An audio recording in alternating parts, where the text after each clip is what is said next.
क्या एक बार डायलिसिस करवा लें तो जिंदगी भर डायलिसिस करवाना जरूरी हो जाता है?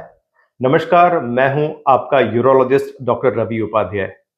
किडनीज हमारे शरीर के एक्सक्रीटरी ऑर्गन होते हैं, यानी कि इनका काम होता है शरीर की गंदगी को बाहर निकालना।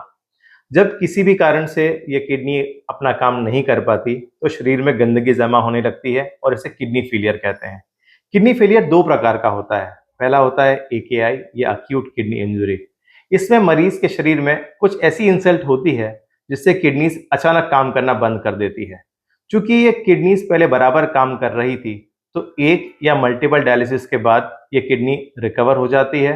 ये टोटल रिकवरी भी हो सकती है या कभी कभी पार्शियल रिकवरी आती है, तो भविष्य में डायलिसिस की जरूरत ऐसे मरीजों को नहीं पड़ती। हाँ, पर कुछ फ्रैक्शन ऐसा होता है जिसमें किडनीज रिकवर नहीं हो पाती और ये मरीज परमानेंटली डायलिसिस पर चले जाते हैं।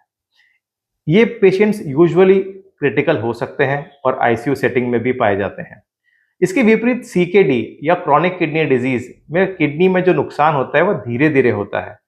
कॉमनली ये बीमारियां जो भारत में पाई जाती हैं वो होती है डायबिटीज और ब्लड प्रेशर। तो ऐसे मरीजों में लक्षण धीरे धीरे आते हैं और जब ये एंड स्टेज रीनल डिजीज या ईएसआरडी तक पहुंच जाते हैं तो ये मरीज रेगुलरली डायलिसिस पर डिपेंडेंट हो जाते हैं। इन मरीजों में या तो रेगुलर डायलिसिस या किडनी ट्रांसप्लांट करने की जरूरत पड़ती है।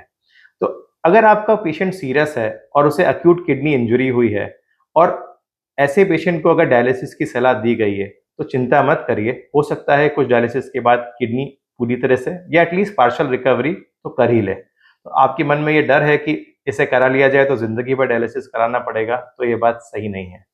एक बात और भी इंपॉर्टेंट है कि एक या एक हर मरीज को डायलिसिस की जरूरत नहीं पड़ती, क्योंकि इसके कई कारण होते हैं। पर जब ये जरूरत पड़ती है तो डायलिसिस इस किडनी को सपोर्ट देने का काम करता है, जिससे रिकवरी फास्ट होती है और कभी कभी जान का खतरा भी जो बना रहता है उससे मरीज बाहर आ जाता है। Take care, stay healthy.